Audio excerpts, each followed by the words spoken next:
গীতা সপ্তম অধ্যায় গীতা। শ্রী ভগবান কহিলেন, হে অর্জুন, তুমি আমাতে অবশিষ্ট চিত্তে আমাকে আশ্রয় করিয়া কিরূপে সমগ্রভাবে আমাকে জানিতে পারো তাহা বলিতেছি শুনো। আমি তোমাকে শাস্ত্রীয় জ্ঞানের বিষয় বলিতেছি। সেই জ্ঞান জন্মিলে আর কিছু জানিবার থাকে না।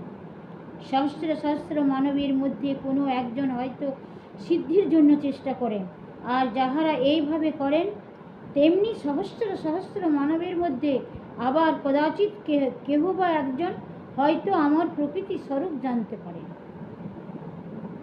তুমি জল, অগ্নি, বায়ু, আকাশ, মন, বুদ্ধি, এই 8 প্রকারের আমার জড় প্রকৃতি, এই 8 প্রকারের প্রকৃতির নাম অপরা, নিকৃষ্ট জড়।